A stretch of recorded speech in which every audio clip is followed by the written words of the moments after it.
오늘은 교회력으로 절기가 시작되는 대림절 첫 주일이 됐습니다. 우리가 인력으로는 1월 1일로 시작하지만 교회의 절기로는 대림절 첫 주일을 절기의 시작으로 봅니다. 대림절 어떻게 시작하나? 성탄절날, 크리스마스 날을 중심으로 해서 기점으로 역산을 해서 넉 주일을 거꾸로 올라갑니다. 그러면 금년에는 오늘이 바로 첫 주일이 되는 거예요. 대림절 첫 주일, 대림절 첫 주일. 이 대림절부터 시작해서 이제 대림절기, 성탄절, 그다음에 주현절, 고난절, 그다음에 부활절, 성령 강림절, 이렇게 절차가 절기의 순서가 쭉 지나갑니다. 그러면 내년 한 5월 말쯤 됩니다. 내년 5월 말까지 지금부터 이렇게 교회 절기가 한 6개월 동안 이루어지게 될 것이에요. 이 절기는 예수님의 육체로 오시고 성령으로 오시고 우리 마음 가운데 오시고 또 다시 재림에 오신다고 하시는 그 주님의 오심을 기다리는 때입니다. 기다리는 때. 그 기다림으로 인해서 그때 그 기다림은 왜 기다리냐? 우리가 그때 주신 말씀들이 오늘 말씀에 보면 다 그렇게 힘들고 사는데 주님 앞으로 돌아오라는 거예요. 주님 앞으로 전부 돌아와서 하나님의 품 안에 안기고 그리고 기도로 그 오실 주님을 기다리라. 그런 절기입니다. 우리가 두 가지를 하는 거예요. 하나님 앞으로 돌아와. 다시 말하면 회개하고 그리고 돌아와서 기도하며 기다리라는 거예요. 성령도 주님 말씀하시기를 떠나지 말고 예루살렘 떠나지 말고 기다리라 그랬어요. 그래서 기다렸더니 성령 강림이 임하셨습니다. 오늘 말씀도 그러니까 이 주님 앞으로 다 회개하고 돌아와서 기도하라. 기도하고 준비하면 메시아가 오신다. 그런 얘기죠. 그러니까 이때 이런 일들을 하는 거죠. 이 메시아가 오신다. 다시 말하면 예수님이 오신다는 얘기는 많은 선지자들을 통해서 예언했지만 오늘 말씀해 보면 이사야 선지자를 통해서 예수님이 오시기 700년 전에 이미 예언을 했습니다. 700년 전에. 하나님께서는 전에 아브라함에게 약속하시기를 너로 인하여 민족을 이루겠다고 약속하셨는데 그 약속이 500년이 지나서 이루어졌습니다. 근데 지금 오늘 여기 말씀은 이제 700년 전에 예언을 했는데 그 예언이 그 후에 700년 후에 이루어지는 말씀이에요. 그것이 마태복음에서 예수님이 탄생으로 인해서 그 약속이 소멸되지 않고 그 700년 전에 한 일들이 남아서 연명해오다가 살아나는 거예요. 그것이 오늘 예수님의 이 말씀입니다. 베들레헴 마곡간에서 요셉과 마리아를 통해서 나신 그 예수, 그분으로 인해서 예언되어졌던 그분이 오시게 된 것이죠. 그때 이제 상황은 되게 그렇습니다. 아람 나라와 북왕국이 둘이 합해가지고 남왕국을 막 괴롭히는 거예요. 그때 그 남왕국의 왕은 누구냐면 제12대 아하스 왕이었습니다. 아하스 왕 시대에 둘이 합해가지고 막 이스라엘을 막 괴롭히는, 유다를 괴롭히는 것이죠. 그러니까 그때 너무 괴로우니까 이사야 선지자가 일어나서 여러분 믿음에 굳게 서야 합니다. 흔들리면 안 됩니다. 믿음에 서야 합니다. 막 외쳤어요. 네? 어렵잖아요. 나라가 지금 막 어려운 상황이 있으니까 선지자가 나타나서 하는 말이에요. 믿음에 서야 합니다. 굳게 서야 합니다. 강해야 합니다. 이렇게 하는데 이 아하스 왕이 자꾸 딴짓을 하는 거예요. 그렇게 선지자가 말하는 대로 따라가지를 않고 자꾸 딴짓을 자꾸 해요. 그러니까 선지자가 이제 점점 강하게 메시아가 하나님의 위로하심과 하나님의 사람이 탄생한다는 얘기를 더 세게 말하는 거예요. 더 세게. 그래서 이제 더 세게 한다는 말은 뭐냐면 노골적으로 얘기한단 말이죠. 메시아가 온다. 그 얘기지. 오늘 말씀이 그런 거죠. 이제 7장에서요. 오늘 후장이 읽었습니다만 7장에 보면 보라 처녀가 잉태하여 아들을 낳을 것이요 그 이름을 임마누엘이라 하리라. 온단 말이야. 그분을 바라보고 가는데 왜 자꾸 딴짓하냐 이거지요. 그래서 이제 그것을 아주 노골적으로 얘기를 하는 거죠. 그래서 사람들은 선지자의 말을 귀담아 들은 사람들은 그 말씀을 품고 있었어요. 마음에 품고 오시는구나. 누군가가 오신다. 하나님이 우리와 함께하러 오시는구나. 그것을 기다리고 있었어요. 그 기다리고 있는데 그 말씀이 마태라고 하는 사람에게 함께 말씀이 딱 꽂혀져 있었어요. 그래서 그를 통해서 요셉과 마리아가 함께 거기서 난 자녀 그 사이에 예수님이 거기 나시는데 마태가 그것을 기록을 한 거죠. 그 기록을 함으로 인해서 그 말씀이 성취되어지는 역사. 요셉과 마리아를 통해서 성취되어지고 그 말씀은 또 다시 마태를 통해서 기록되어져서 성취되어지고 할렐루야. 그러기 700년 지나도 하나님의 약속은 1000년이 100년 하루같이 하루가 1000년같이 그대로 이렇게 이루어지더라 하는 것이죠. 그래서 그건 뭐냐면 그 백성들을 선지자들이 이제 너무 어려우니까 지금 상황이 나라가 어려우니까 백성들을 위로하는 거예요. 그분이 임마누엘 되셔서 하나님이 우리와 함께 계시러 오신다. 그러니까 그분을 의지하고 가라. 그렇죠. 그래 하나님의 함께 계신다 하는 것이 백성들에게는 아주 큰 마음의 위로가 되는 거죠. 그렇죠. 하나님이 오신다 하는 것이니까. 그때 이미 나라는 말이죠. 다윗 왕의 시대를 지났습니다. 다윗 왕의 시대를 지나서 번성하다가 이제 그 후에 어려웠고 나라가 이제 뭐 예루살렘이 형편없이 되고 하나님 잘 안 믿고 이렇게 된 거예요. 그때 이제 이사야 선지자와 같이 미가 선지자가 있었습니다. 미가 선지자가 일어나서 또 이사야 선지자가 지금 말하죠. 미가 선지자가 또 일어나서 여러분 그러면 안 됩니다 하고 막 말을 했어요. 그래도 말을 안 듣고 자꾸 그러니까 미가 선지자가 그랬어요. 그 5장 2절에 보면 예언을 또 합니다. 미가 선지자가 예언을 해요. 이 백성들이 그렇게 하면 안 된다고 하면서도 지금 어렵지만 하나님께서 한 다스릴 자를 보내주신다. 베들레헴 에브라다야 내가 작지만 너에게서 한 이스라엘을 다스릴 자가 나온다. 그가 너에게서 나에게로 온다 하는 말씀을 하셨어요. 그래서 백성들을 위로하는 얘기들을 쭉 해갑니다. 미가서 그러니까 두 사람이죠.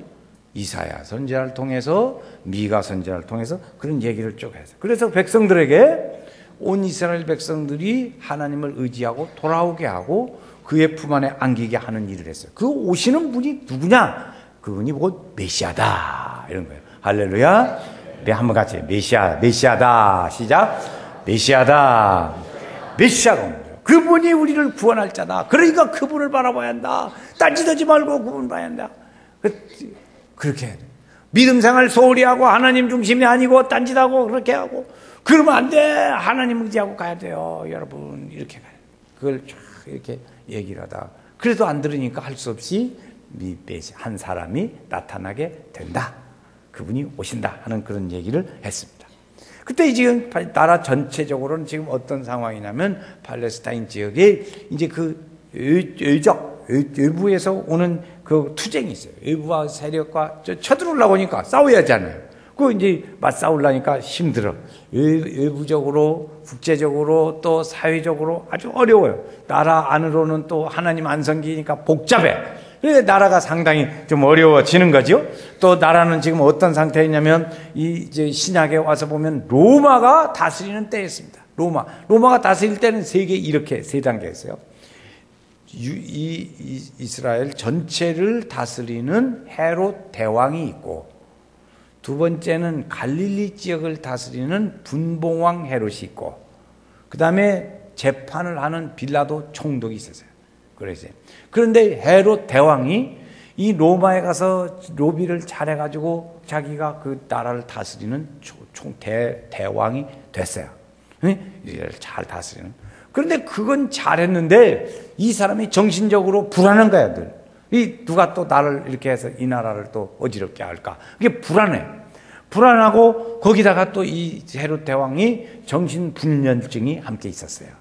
그러니까 나라 편할 수가 없는 거지요. 그게 불안해요. 그러다가 이 헤롯 대왕이 죽고 그 다음에 이제 로마에서 식민지 정책은 더 세게 오기 시작을 했어요. 더 세게 오는 것이 뭘로 왔냐면 인구조사를 하고 호적하라는 인구조사와 세금을 더 내라 하는 것이에요. 세금을 더 내라. 그래서 삭개오라는 사람도 나오기도 하고 마태도 나오기도 하고 그랬어요. 세금을. 그래서 다 호적하러 요셉과 마리아가 다 호적하러 가는 일들이 일어나기도 했지요. 거기다가 이제 지금 사회적으로 불안한 때 동방박사들이 와서 아니 나라를 다스리는 왕이 나셨다는데 그가 어디 있냐? 우리가 경배하러 왔다. 그러니까 지금 불안한 상태에 있는 이 나라 왕으로부터 그냥 아주 분노가 아주 격발하게 된 거죠. 그래서 그냥 그때부터 사람들을 막 죽이고 이러니 2살 아래의 남자들은 그때 죽는 아주 대참사가 일어나게 되기도 했습니다. 그런 일들이 이렇게 예수님의 오심 속에는 있어요. 그 예수님이 누구냐? 예수님이 누구냐? 예수님이 누구냐 하는 것에 대해서는 오늘 6절 말씀에 보면 여러 가지로 예수님을 표현을 했습니다. 우리도 보면은 그러죠. 아버지를, 그 집안의 아버지를 표현할 때 부인이 말할 때는 여보고, 어떤 분은 당신, 아무개네 아빠, 자기야, 또 많더만 표현이. 그렇게 표현을 많듯이 예수님에 대한 표현도 여러 가지가 있어요. 한번 오늘 6절 말씀을 한번 같이 읽어보겠어요. 다 같이 한번 6절 읽어요. 시작. 한 아기가 우리에게 낳고 한 아들을 우리에게 주신 바 되었는데 그 어깨에는 정사를 메었고 그 이름은 기묘자라 모사라 전능하신 하나님이라 영존하신 아버지라 평강의 왕이라 할 것이니라. 거기 보면 대체적으로 이거 이름이 뭐예요? 정사, 그 다음에 두 번째 기묘자, 모사. 같이 해봐요. 시작. 정사, 기묘자, 모사, 전능하신 하나님, 영존하신 아버지, 평강의 왕. 오늘 대림절 첫 주일이니까 이 예수님에 대한 요 얘기를 제가 잠깐 설명했어요. 간단하게 설명하겠어요. 정사라는, 정사는 이 다스리는 자라는 뜻이에요. 다스리고 지배하고 다스리는 분. 이 우주를 다스리는 분이 누구예요? 하나님. 하나님은 만왕의 왕이십니다. 그런 뜻이에요. 그러니까 우리 믿는 성도들은 이 만물을 다스리고 지배하고 계신 만왕의 왕이신 하나님을 믿고 하나님과 동행하며 살고 그 은혜 가운데 거하니까 이거 굉장한 거예요. 옆에 계신 분한테 이렇게 한번 보세요. 하나님하고 가까이 친하게 지내는 대단한 분이에요. 대단하십니다. 한번 인사하겠어요. 옆에 분한테 대단하십니다. 이제 그렇죠. 이렇게 정사를 하시는 분하고 친하게 잘 지내니까 대통령이고 모시가 된다고 해도 그냥 그런데 말이요. 하나님하고 지내니까 얼마나 대단해요. 정사. 두 번째는 뭐래요? 기묘자. 기기묘묘하다 그 말입니다. 기기묘묘. 예수님은 탄생부터 시작해서 기기묘묘합니다. 이 성령으로 잉태되어서 나신 분이세요. 그것보다가 달라요. 전혀 몸에서 기기묘묘한 말씀으로 잉태되어져서 났습니다. 이런 신이죠. 그래서 그분이 오셔서 소경도 고치고 안진뱅이도 고치고 그리고 무리를 거르시기도 하고 오병이어를 사건을 일으켜서 이제 물고기 2마리 보리떡 5개로 5,000명을 먹이고도 남게 하는 일들이 일어나기도 했어요. 십자가에 죽으시고 부활하셨어요. 그런 놀라운 일들이 예수님의 생애를 보면 아주 기기묘묘합니다. 이게 기기묘묘하더라고요. 그 생애 예수님의 주변의 모든 일들은 다 그런 분이에요. 그래 기묘자라. 그래 기묘자. 세 번째 모사라. 그래 세 번째 모사라는 보혜사. 그래서 돕는 자라, 도와주는 자라는 뜻이 있어요. 그러니까 모사라. 그게 이제 꾸미는 것이 많이 잘 꾸며. 뭔 일들을 잘 만들어내요. 그러죠. 예수님이 자녀들이 어려울 때, 하나님의 자녀들이 어려울 때 도와주시기도 하고 지도해 주시기도 하고 위로해 주시기도 하고 도와주시기도 하고 또 상담해 주시기도 하고 지도해 주시기도 하고 아멘 안 하기로 작정을 또 하죠. 상담해 주시기도 하고 지도해 주시기도 하고 그렇게 하셔서 예수님은 그 하나님 백성들에게 그렇게 해요. 그런 분이 우리 옆에 돕는 자로 계시는 거예요. 여러분 돕는 자가 있다는 건 얼마나 감사한 일인지 모릅니다. 참 하나님의 일들이죠. 돕는 자가 있다. 이 모사라. 그래서 네 번째 전능하신 하나님이라. 전능하신 하나님이 무엇이 전능하냐? 흙으로 사람을 지으셨어요. 천지를 창조하셨어요. 물로 포도주를 만드셨어요. 죽은 자를 살리기도 하셨어요. 그런 하나님을 믿는 자는 구원을 받는 줄로 믿습니다. 그렇죠? 그리고 우리는 다 그 하나님을 믿어요. 믿어지는 것이 기적입니다. 여러분 오늘 우리 마음속에 그런 사실이 믿어지는 것 자체가 그 기적 중에 하나예요. 그냥 사기꾼도 믿는데 그 사기꾼보다는 믿기가 쉽잖아요. 그래서 우리가 주님을 믿으니 이게 참 대단한 거예요. 전능하신 하나님이에요. 또 다섯 번째는 거기 보니까 영존하시는 아버지라. 영원히 계신단 말이에요. 이전에도 현재에도 미래에도 계실 분이에요. 믿는 사람들은 구원을 받는다 했습니다. 어떤 사람들이 구원을 받습니까? 누가 구원을 받습니까? 영접하는 자, 곧 그 이름을 믿는 자들에게는 하나님의 자녀가 되는 권세를 주셨다. 한번 요한복음 1장 12절 다 외우시죠? 한번 같이 외워보겠습니다. 시작. 영접하는 자, 곧 자, 다시 못 외웠던 분 다시 합니다. 시작. 영접하는 자, 곧 그 이름을 믿는 자들에게는 하나님의 자녀가 되는 권세를 주셨습니다. 여러분, 이거 못 외우면 좀 생각해 볼 바가 있습니다. 연세교회에서 이 말을 외운 지가 10년이 넘어요. 10년이 넘어. 그럼 뭐 20년 다 돼요. 우리 교회가 20년 되니까 20년. 그렇게 외웠어요. 근데 지금까지도 못 외워. 딱 그만하고요. 거기까지만 하지 말지. 하여튼 그래서 영접하는 주의 이름을 부르는 자는 구원을 받는다. 이런 말씀하셨어요. 그러니까 그 사람을 영접하는 사람이 누가 구원받냐? 영접하는 사람이 구원받는다 하는 것입니다. 구주를 믿으면 자녀가 되고 자녀된 사람은 하나님의 나라를 유업으로 받을 수 있게 되는 줄로 믿습니다. 아멘. 여섯 번째는 평강의 왕이라. 그래서 평강의 왕. 그런 우리 영육간에 다 평안을 주시는 것이죠. 육체가 평안하려면 어떻게 돼요? 건강해야 되지요. 영혼이 평안하려면 어떻게 돼요? 하나님의 일들을 죄악으로부터 벗어나서 하나님의 말씀으로 양식을 삼고 살아야 돼요. 그렇죠. 그냥 사는 게 아니야. 하나님의 자녀된 사람은 영혼이 구원을 받고 하나님의 말씀을 영의 양식으로 먹고 사는 사람이에요. 혼은 어때요? 마음이 평안해야죠. 그래서 우리는 모든 사람들이 서로 살아가면서 이스라엘 백성들은 나라가 어려울 때 그때 참 나라가 힘드니까 사는 것도 힘들고 그러니까 늘 주님이 뭐냐면 샬롬 그랬어요. 샬롬. 저지난주에 그 샬롬 워십을 하는데 참 감동적이더라. 나는 감동적이 눈물이 쑥 나오대. 그 메마른 사람은 너 눈물이 나오지 상관할 것도 없고 하여튼 나는 눈물 나더라고. 멋지다가 그렇게 그런 감성이 메말랐어? 그렇게 한마디만 하고 지나가겠어요. 샬롬. 지금도 샬롬, 샬롬, 샬롬. 또 불렀으면 좋겠네요. 그런데 부를 줄 알아야지. 참 그러더라고. 그래서 이스라엘 백성들은 서로 위로하는 마음에 샬롬, 평화가 있어라. 그렇게 인사를 했습니다. 이스라엘 백성들은 그렇게 하면서 그런 평화가 있기를 바라면서 그분이 그걸 주시는 분이 누구다? 메시아다. 메시아. 그분이 오신다는 거예요. 메시아는 누구길래 그렇게 우리에게 평안을 준단 말이냐? 평화의 왕이시기 때문에 평화의 왕이신 그분이 우리에게 평안을 주는 거예요. 할렐루야. 평강을 얻으려면 이 평강의 왕이신 평화의 왕이신 예수 그리스도를 모시면 돼요. 자, 한번 같이 저를 따라서 하겠어요. 예수님을 구주로 모십니다. 어떤 예수님? 평화의 왕이신 예수님을 다시 합니다. 평화의 왕이신 예수님을 구주로 모십니다. 그 사람에게 평화가 임한다는 거예요. 여러분, 평화가 없는 분이 있습니까? 평화가 없는 분은 보니까요, 어떻게까지 하냐? 멀쩡한 대낮에 집 문 다 잠궈 놓고도 방 안에서 불안해 하더라고. 평화가 깨진 거예요. 그런 사람, 평화의 왕이신 예수님을 모셔야 될 줄로 믿습니다. 우리는 이런 중에 내 자신은 하나님과 얼마나 화목해서 그 평화로운 삶을 사는가, 또 나와 우리 가정은 주 안에서 얼마나 평안한가, 나와 우리의 이웃들 사이에서는 얼마나 평화를 누리면서 사는 사람인가, 이것들을 우리가 한번 돌아보게 되지요. 우리는 이 대림절에 두 가지를 제안을 하고 싶습니다. 두 가지. 어떻게 살 거냐?